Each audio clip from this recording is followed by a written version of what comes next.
Taqwa Talks with AI when Taqwa talks to technology. Obrolan ringan menambah ketakwaan. Assalamualaikum sahabat Taqwa. Senang sekali ya kita bisa ketemu lagi nih dalam kajian kita. Hari ini kita mau coba selami satu ayat yang luar biasa banget dalam Al-Quran. Surat Al-Baqarah ayat ke-29. Ayat yang benar-benar membentangkan keagungan ciptaan Allah di depan mata kita. Waalaikumsalam warahmatullahi wabarakatuh. Iya, betul sekali. Ayat ini Huwallahu alladhi khalaqa lakum ma fil ardi jami'an thumma stawa ila samai fasawwahunna sab'a samawat wa huwa bikulli syai'in alim. Ayat ini kan bicara soal gimana Allah ciptakan semua isi bumi ini ya untuk kita. Terus penciptaan langit yang 7 lapis itu. Dan ditutup dengan penegasan betapa luasnya ilmu Allah. Kita coba gali bareng-bareng ya maknanya sambil merujuk ke khazanah tafsir ulama kita. Sebut saja Imam Abu Hayyan, Ar-Razi, Asy-Syaukani, Ibnu Katsir, dan yang lainnya. Siap, kita coba bedah ya ayat ini sahabat Taqwa. Mulai dari kaitannya sama ayat sebelumnya, terus makna perbagiannya, mungkin ada diskusi-diskusi menarik gitu ya di baliknya. Dan yang paling penting nih, apa sih pesan yang relevan buat kita sekarang? Gimana ayat ini bisa mengubah cara pandang kita ke alam dan ke penciptanya. Yuk kita mulai aja. Oke, sebelum kita benar-benar fokus ke ayat 29, kayaknya bagus juga ya kalau kita lihat sedikit ayat sebelumnya. Ayat 28 itu kan yang dimulai dengan pertanyaan, mengapa kamu kafir kepada Allah, padahal kamu tadinya mati, lalu Allah menghidupkan kamu. Kayaknya nyambung banget ya. Nyambung banget, tepat sekali. Para mufasir, misalnya Imam Abu Hayyan di Al-Bahir Al-Muhit, terus Ibnu Atiyah, mereka melihat ini sebagai satu rangkaian argumen yang kuat. Jadi, setelah di ayat 28, Allah tunjukkan kuasanya yang mutlak atas hidup mati kita itu kan nikmat paling dasar ya. Nah, ayat 29 ini langsung nyambung dengan bukti kekuasaan lain yang nggak kalah dahsyat. Penciptaan seluruh alam semesta, bumi dan langit, khusus untuk manusia. Imam Ar-Razi di Mafatih Al-Ghaib malah bilang, ini nikmat agung kedua setelah nikmat hidup. Urutannya logis banget kan? Kita baru bisa merasakan manfaat bumi dan langit ya kalau kita sudah diberi kehidupan. Gitu. Jadi, ini makin menguatkan teguran buat yang masih ingkar. Masya Allah, indah banget ya alurnya. Oke deh, sekarang kita masuk ke bagian pertama ayat 29. Dialah Allah yang menciptakan segala apa yang ada di bumi untukmu semua. Kata khalaqa, menciptakan, di sini maknanya persisnya gimana ya? Secara bahasa, khalaqa, seperti dijelaskan Ibnu Atiyah dan As-Lailabi, itu artinya mengadakan sesuatu dari nol, dari tiada. Atau membentuk, mengukur dengan presisi. Jadi ini bukan sekedar merakit atau menyusun ulang ya, tapi benar-benar penciptaan awal dari Allah SWT. Oke. Lalu frasa kunci nih, lakum, untukmu. Nah, ini sering jadi pertanyaan, apakah artinya semua yang di bumi ini jadi milik kita gitu aja? Bebas kita pakai sesuka hati? Nah, ini dia poin pentingnya sahabat Taqwa. Mayoritas ulama tafsir, termasuk Abu Hayyan, Ar-Razi, An-Nasafi, mereka pahami lakum di sini sebagai li ajlikum. Artinya, diciptakan demi atau untuk kepentingan kalian. Nah, kepentingan ini ada 2 dimensi utama nih. Pertama, ya jelas untuk kebutuhan duniawi kita. Makan, minum, tempat tinggal, energi, bahan baku, macam-macam lah. Az-Zamakhsyari juga nyinggung ini. Ada riwayat dari Qatada dan Mujahid yang menafsirkannya sakhara lakum. Allah tundukkan alam ini buat kita. Sebagai pemuliaan gitu. Tapi ada dimensi kedua yang nggak kalah penting, yaitu manfaat diniyah atau keagamaan. Seluruh ciptaan di bumi ini itu hamparan ayat, tanda-tanda untuk kita renungkan. Istilahnya i'tibar.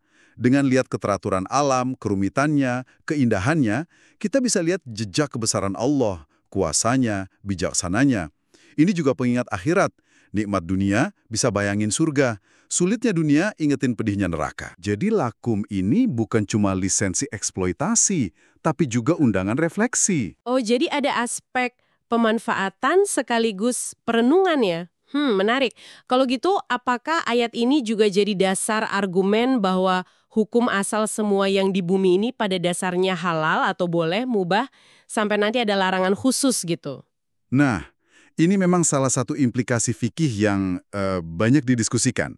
Sebagian ulama, kayak Al-Karhi dari Hanafiyah, terus juga pandangan Mu'tazilah yang dikutip para mufassir, mereka pakai ayat ini sebagai dalil kuat untuk prinsip al-ibahah. Maksudnya, ya pada dasarnya, semua yang bermanfaat itu boleh dipakai, kecuali kalau ada dalil syar'i yang jelas melarang. Ini pandangan yang cukup dominan sih, meskipun ya perlu dicatat juga ada pandangan lain dalam usul fikih. Ada yang bilang asalnya haram, hadhr, sampai ada izin. Ada yang bilang wakaf atau netral dulu. Perbedaan ini dibahas misalnya oleh Abu Hayyan dan Asy-Syaukani. Tapi ya itu tadi, prinsip ibahah ini sering dikaitkan dengan luasnya rahmat Allah di ayat ini. Paham, paham. Lalu, mafil ardi jami'a, segala apa yang ada di bumi seluruhnya. Ini cakupannya seluas apa sih? Wah, luas banget sahabat takwa. Mencakup semua yang ada di permukaan bumi, di dalam perutnya juga. Hewan, tumbuhan, mineral, gunung, laut, sungai, udara. Bahkan, Imam Abu Hayyan dan Ar-Razi memperluasnya sampai ke potensi ilmu pengetahuan dan teknologi yang bisa kita gali dari sumber daya bumi ini. Luar biasa kan? Kata jami'an, seluruhnya, itu fungsinya sebagai penegas, takkid, dan juga penjelas keadaan, hal. Menekankan bahwa penciptaan ini sifatnya total, menyeluruh, untuk kepentingan manusia. Itu penjelasan ahli bahasa yang dikutip Abu Hayyan dan Asy-Syaukani. Lengkap banget ya. Ada contoh menarik nggak gimana ulama dulu berinteraksi dengan keluasan makna ini? Mungkin diskusi spesifik gitu. Ada sih, diskusi yang cukup unik, ya mungkin kedengarannya agak sepele ya, tentang hukum makan tanah liat, at-tin. Asy-Syaukani di Fathul Qadir ngutip Ar-Razi sama Az-Zamakhsyari tentang sebagian orang yang coba pakai ayat ini untuk mengharamkannya. Logikanya gimana? Ayatnya bilang, apa yang di dalam bumi, bukan bumi itu sendiri. Tapi argumen ini dianggap lemah. Kenapa? Ya mineral kan juga bagian dari bumi. Dan yang lebih penting, larangan makan tanah liat itu dasarnya lebih kuat dari hadis Nabi, karena bahaya buat kesehatan. Jadi bukan dari tafsiran sempit ayat ini. Ini contoh gimana ulama hati-hati banget narik kesimpulan hukum. Oke, masuk akal. Nah, balik lagi ke lakum, diciptakan untuk kita. Ini kan sering memicu pertanyaan filosofis ya. Apa Allah punya tujuan atau kepentingan gitu pas mencipta? Bukannya Allah Maha Kaya, nggak butuh apa-apa? Pertanyaan bagus banget. Imam Ar-Razi membaras ini nih, dari sudut pandang teologi Ahlus Sunnah. Beliau tegaskan, Allah itu bertindak bukan karena dorongan gharad atau tujuan dalam arti butuh sesuatu untuk menyempurnakan dirinya. Kenapa? Ya karena Allah udah maha sempurna dari sananya. Kalau dibilang tujuannya buat kasih manfaat ke makhluk, terus ditanya lagi, apa itu nambah kesempurnaan buat Allah? Kalau iya, wah mustahil. Kalau enggak, ya berarti itu bukan tujuan dalam arti kebutuhan buat Allah. Jadi intinya gimana? Huruf lam di lakum itu lebih nunjukin akibat atau konsekuensi manfaat dari penciptaan itu balik ke makhluk sebagai anugerah dan rahmatnya. Bukan karena Allah butuh tujuan itu untuk dirinya. Gitu kira-kira. Jelas sekali penjelasannya, terima kasih. Sekarang kita pindah yuk ke bagian berikutnya. Summastawa ilas sama. Kemudian dia menuju ke langit. Kata summa, kemudian, ini kan biasanya nunjukin urutan waktu ya. Apa ini berarti langit diciptakan setelah bumi dan isinya benar-benar selesai semua? Nah, ini salah satu poin yang lumayan banyak menyita perhatian para mufasir nih. Kata thumma memang seringnya berarti urutan waktu, tartib, tapi ada jeda, tarahi. Tapi khusus di ayat ini, ada beberapa kemungkinan pemahaman, sahabat takwa. Bisa jadi memang urutan waktu penciptaan. Bumi dulu, baru langit. Ini pandangan mayoritas ulama. Bisa jadi juga, kata Ar-Razi, ini urutan penyebutan nikmat aja, bukan urutan kejadian. Nikmat bumi disebut duluan karena lebih dekat sama pengalaman kita sehari-hari. Atau menurut Abu Hayyan dan An-Nasafi, thumma di sini bisa nunjukin perbedaan tingkatan keagungan. Setelah nyebut bumi, Allah lalu nyebut ciptaan yang lebih agung, yaitu langit. Ada juga yang berpendapat, kayak Ibnu Juzai di At-Tashil, bahwa thumma itu sekedar nyambungin cerita aja, nggak harus berarti urutan waktu yang kaku banget. Wah, menarik ya. Ada beberapa kemungkinan gitu. Lalu kata kuncinya nih, istawa. Ini kan termasuk ayat mutasyabihat ya, yang maknanya nggak gamplang dan sering jadi diskusi panjang. Gimana sebaiknya kita memahami kata ini sesuai kaidah para ulama, biar nggak salah paham gitu? Betul sekali. Ini poin krusial dan butuh hati-hati banget. Pendekatan ulama salafus sholih, generasi awal kita, itu kan mengimani sifat Allah seperti istiwa ini apa adanya. Sesuai keagungannya, tanpa nanya gimananya, bila kaif, tanpa menyerupakan dengan makhluk, tashbih, tanpa menolak maknanya, taktil, dan tanpa mengubah maknanya, tahrif. Itu prinsip dasarnya. Tapi ya, dalam upaya memahami Al-Quran, para ulama khalaf dan mufassir memberi beberapa kemungkinan makna secara bahasa. Dengan penekanan kuat untuk menjaga kesucian Allah, tanzih dari sifat-sifat makhluk. Kayak butuh tempat atau arah, itu nggak mungkin bagi Allah. Nah, beberapa makna yang mungkin secara bahasa, itu apa aja? Satu, bisa berarti qasada, bermaksud, atau amada, menuju dengan sengaja. Artinya, Allah mengarahkan kehendak dan perbuatannya untuk menciptakan langit. Ini dikutip Az-Zamakhsyari, Abu Hayyan, dari Al-Farra, dan lainnya. Az-Zamakhsyari malah gambarin kayak anak panah yang melesat lurus ke target. Dua, bisa berarti a'la, meninggi, atau irtafa'ah, naik. Tapi ini dipahami bukan sebagai pindah tempat secara fisik ya, tapi meningginya urusan, kekuasaan, atau pengaturan Allah terhadap langit. Imam At-Tabari negasin ini peninggian kekuasaan, bukan pindah tempat. Ibnu Abbas juga nafsirin naik urusannya, sya'ada amruhu. Tiga, ada juga yang ngaitin sama makna istaula, menguasai. Walaupun ini lebih sering dikaitkan sama istiwa alal arsh sih. Intinya gini, sahabat takwa.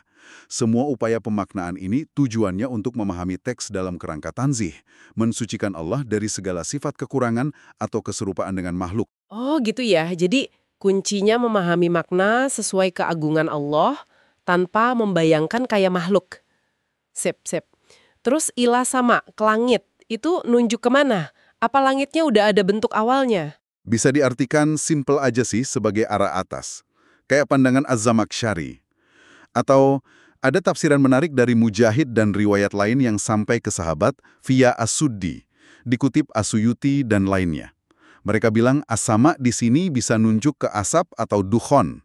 Asap yang membumbung dari materi awal penciptaan, entah air atau bumi. Yang kemudian jadi bahan baku langit, ini nyambung juga sama surat Fusilat ayat 11 yang nyebut langit dari asap. Oke, oke. Masuk akal. Kita lanjut ya ke frasa berikutnya. Fasawwahunna sab'a samawat. Lalu dia menyempurnakannya menjadi 7 langit. Apa nih makna sawwahunna, menyempurnakannya? Kata sawa, menurut banyak mufasir sekaya Abu Hayyan, Ar-Razi, Ibnu Athiyah, itu artinya menjadikan sesuatu lurus, seimbang, utuh, sempurna. Tanpa cacat, tanpa retak. Jadi Allah selesaikan penciptaan langit itu dengan presisi banget, kokoh, dan harmonis. Sempurna gitu. Nah, di sini ada sedikit keunikan bahasa nih. Kata gantinya pakai hunna. Kayak jamak feminin ya, untuk mereka. Tapi kata as-sama, langit, sebelumnya kan tunggal. Kok bisa gitu? Wah, jeli sekali pengamatannya. Bagus nih. Para ahli bahasa Arab punya beberapa penjelasan soal ini. Pertama, kata as-sama itu bisa berfungsi sebagai isim jins, kata benda generik. Jadi meskipun bentuknya tunggal, maknanya bisa mencakup jenis langit secara keseluruhan, atau bermakna jamak. Kedua, ini bisa jadi gaya bahasa ibham thumma tafsir. Maksudnya, disebut secara samar dulu, terus dijelaskan. Kata ganti hunna dibuat menggantung dulu, lalu dijelaskan oleh frasa setelahnya, sab'as samawat, 7 langit. Tujuannya untuk memberi penekanan. Gitu penjelasan Az-Zamakhsyari dan Ar-Razi. 7 langit. Angka 7 ini memang kayaknya punya makna khusus ya di Al-Quran dan tradisi Islam. Betul banget. Angka 7 ini, dalam tradisi Arab dan juga Al-Quran, sering melambangkan kesempurnaan, kelengkapan, atau jumlah yang banyak dan agung. Abu Hayyan juga menyinggung ini. Kita temukan di mana-mana kan? 7 hari sepekan, 7 kali tawaf, 7 kali sa'i. Bahkan hadis menyebut ada 7 lapis bumi juga. Nah, ayat ini secara tegas nyebut jumlah langit itu ada 7. Ada riwayat dari sahabat kayak Ibnu Mas'ud yang dikutip As-Suyuti menyebut langit itu berlapis-lapis. Jarak antar lapisannya jauh banget, menggambarkan keagungannya. Kalau dari sisi ilmu pengetahuan gimana? Terutama astronomi baik yang kuno maupun sekarang terkait 7 langit ini. Ada hubungannya nggak? Menarik nih buat dilihat. Imam Ar-Razi di zaman beliau sempat membahas teori astronomi Yunani kuno tentang 7 sfera planet. Terus ditambah sfera bintang tetap sama sfera terluar. Tapi beliau dengan bijak ngingetin, akal dan observasi manusia itu terbatas banget buat memastikan hal gaib kayak gini. Jadi kesimpulan beliau, keyakinan terbaik ya pada wahyu Al-Quran yang jelas nyebut 7. Imam Asy-Syaukani juga sama, menekankan hal serupa. Uniknya nih, kedua imam ini juga bilang bahwa penyebutan angka 7 itu nggak otomatis menafikan kemungkinan adanya lebih dari itu. La yadullu ala nafyi az-zaid, gitu istilahnya. Ilmu Allah kan nggak terbatas. Jadi ya kita imani ada 7 langit seperti kata Al-Quran, hakikat detailnya hanya Allah yang maha tahu. Oke, tadi kan kita sempat singgung soal urutan penciptaan bumi dan langit ya. Yang kayaknya kok beda di ayat lain, misalnya An-Nazi'at. Nah, gimana para ulama coba menyelaraskan ini? Ada titik temunya nggak? Iya, ini memang salah satu topik yang butuh perhatian ekstra ya. Istilahnya mushkilat dalam tafsir.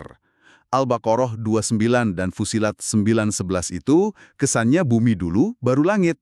Sementara An-Nazi'at 27:30 kesannya langit dulu, baru bumi didahu, dibentangkan atau dihamparkan gitu. Nah, kompromi atau al-jamu yang populer di kalangan ulama, kayak disebut Ibnu Katsir, Ibnu Athiyah, Asy-Syaukani. Materi dasar bumi, jirmnya, diciptakan lebih dulu. Terus Allah ciptakan 7 langit, baru setelah itu bumi ini dibentangkan, diratakan, dilengkapi isinya, gunung, tumbuhan, dan lain-lain. Prosesnya disebut dahwu. Tapi tetap ada catatan. Bukannya ayat Baqarah ini nyebut penciptaan isi bumi sebelum langit. Nah, ini gimana? Solusi lainnya bisa balik ke makna summa tadi yang nggak harus urutan waktu. Atau merujuk riwayat Ibnu Abbas, bumi diciptakan materi, lalu langit, baru dahwu bumi. Intinya sih, mungkin hikmahnya bukan di urutan mana duluan persisnya ya. Tapi pada penegasan bahwa Allah lah pencipta keduanya. Itu yang paling penting. Luar biasa ya, usaha para ulama kita memahami setiap detailnya. Keren banget. Akhirnya nih, ayat ini ditutup dengan wahuwa bikulli syai'in alim. Dan dia maha mengetahui segala sesuatu. Penutup yang sangat kuat ya. Sangat kuat. Ini kayak tanda tangan ilahi gitu ya, di akhir mahakarya penciptaan yang baru aja dipaparkan. Penutup ini negasin bahwa hanya zat yang ilmunya meliputi segala sesuatulah yang mampu menciptakan alam semesta ini. Dengan segala kerumitan, keteraturan, dan keindahannya. Abu Hayyan, Al-Wahidi, An-Nasafi, semua menekankan kaitan erat antara sempurnanya ciptaan dengan sempurnanya ilmu sang pencipta. Kalau bicara ilmu Allah, seberapa luas sih cakupan yang dimaksud alim ini? Elim itu kan bentuk superlatif ya, menentukan puncak kesempurnaan pengetahuan. Cakupannya apa? Kullu syai', segala sesuatu. Tanpa kecuali. Yang besar, yang kecil, yang kelihatan, yang gaib, yang sudah ada, yang akan ada, bahkan yang mungkin ada.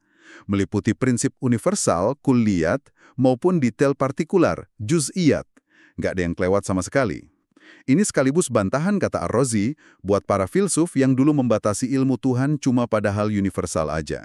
Bahkan Said bin Jubair negasin, ini mencakup pengetahuan Allah atas semua niat dan perbuatan kita, sampai yang cuma terlintas di hati. Masya Allah, kalau dibandingin sama ilmu kita sebagai manusia, apa sih yang paling beda dari ilmu Allah? Wah, jauh banget bedanya. Abu Hayyan merangkum beberapa poin kunci nih.